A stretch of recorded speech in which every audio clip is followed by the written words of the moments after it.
water leak. We get up to 39 inches of rain a year here, so the last thing you want is water dripping on your head when you're in your office. These streets are named and numbered. Most of them are numbered, some are named. But this is Broadway, also known as 7th Street. The streets are numbered from the Willamette River to my left up, so we're 7 blocks up. This is also named Broadway because that's the Arnie Schnitzer, which we're going to be passing shortly. The other 4 venues, which is part of the Portland 5 Performing Arts Centers, they have dispersed around the city. I'll be passing one of them later. This is the Arnie Schnitzer Concert Hall, right to my right here. Really nice in there. They have all kinds of symphonies that play there, and sometimes they'll have comedians and singers. I believe that Lyle Levin's going to be there sometime soon.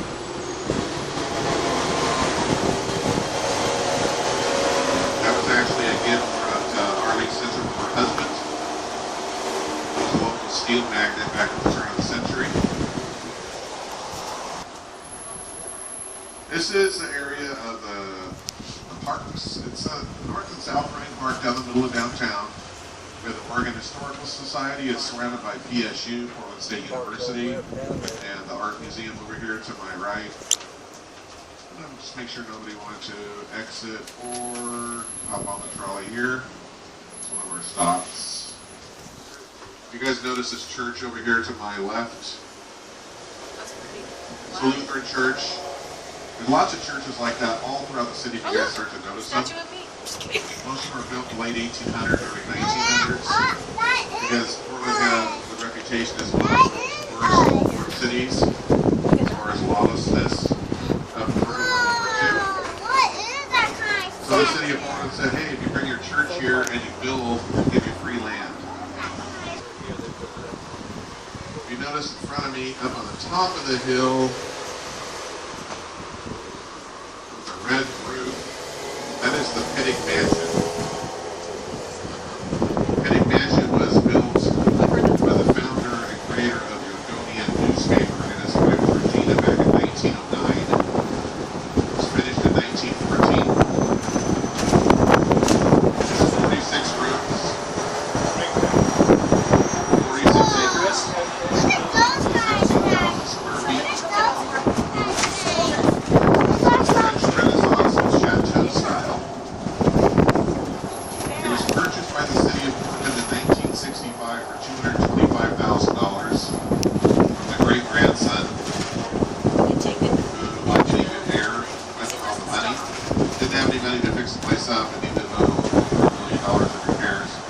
So we sold it to the city. It's now part of Portland's Park and Recreations Department. There's tours up there every day. It's a great place, really awesome views, beautiful interior. Unfortunately, the road's too small for the trolley to fit in. And if we got stuck, the big trolley would clash with that French Renaissance chateau style. Nobody wants that. You guys notice these bikes all over the place, the orange ones? We actually have the highest use of bicycles per capita than any other city in the country. People love their bicycles here. That's actually an effort between Nike and the city of Portland. It's been around about a year. In fact, they just celebrated their 1-year anniversary of that program about 2 days ago. Mel Blanc, you guys know who Mel Blanc is? The voice of Bugs Bunny. He graduated there. And so did Matt Groening, who is the creator of South Park.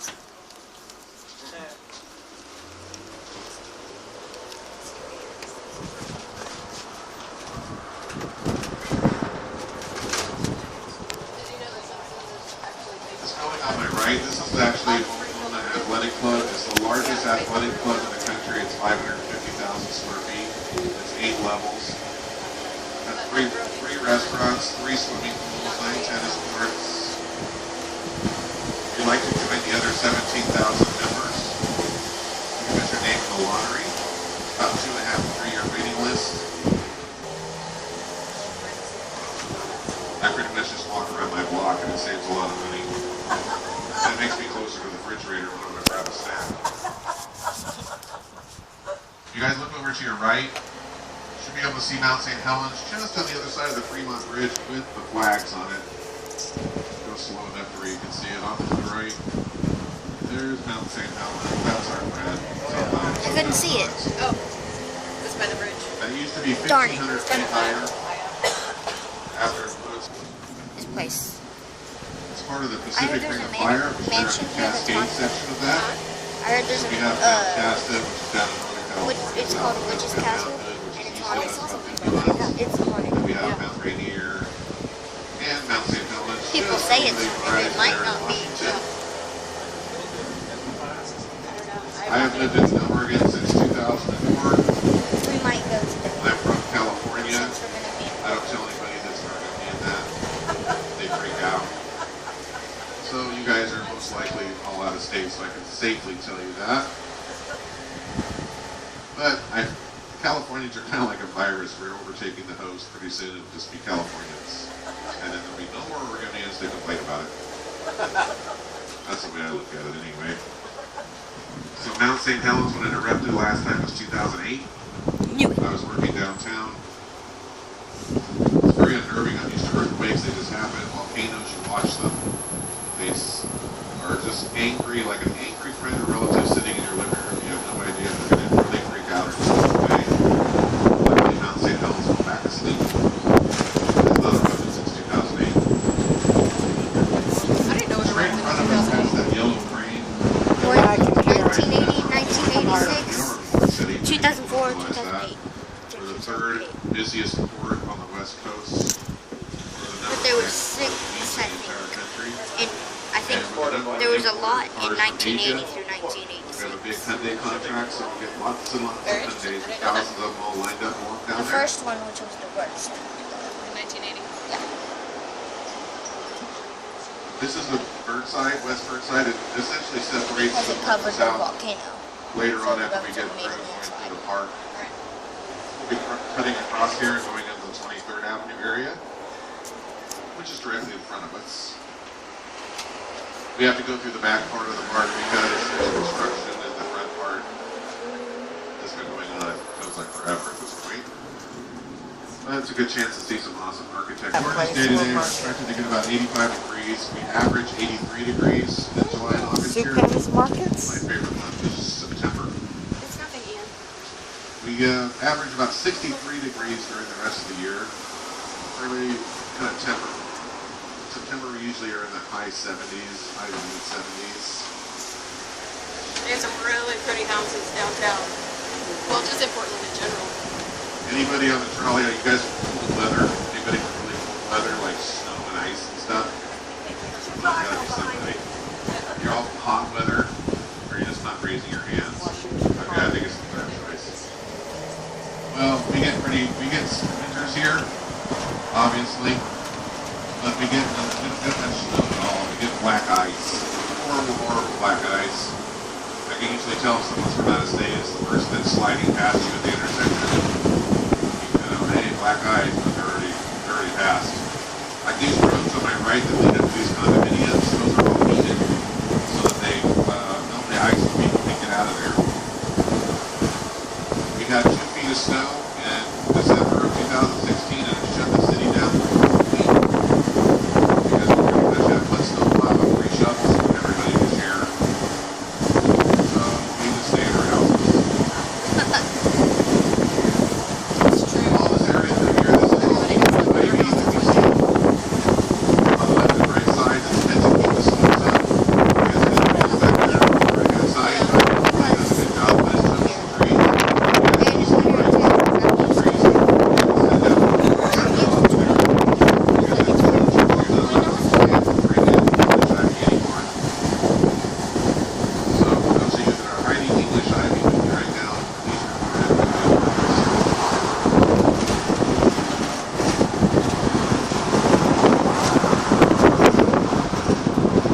That's so pretty.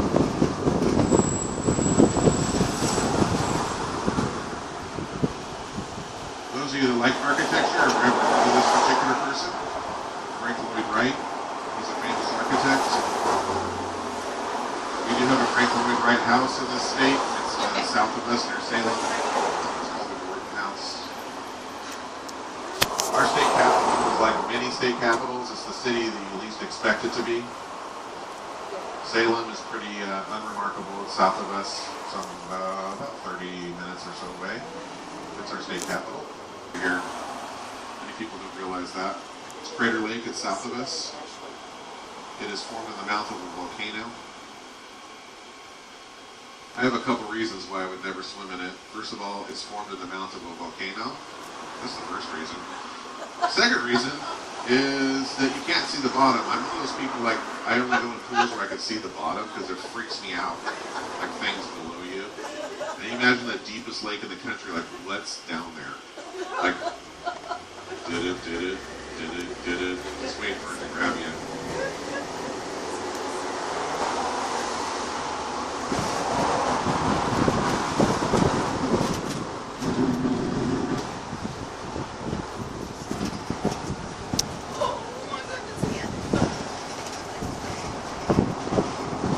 What's amazing too is like I said, I drive school bus during the school year. It's really fun to drive the trolley in the summertime. And that's the major reason for driving the trolley. That's why I'm driving. So, Raise lights.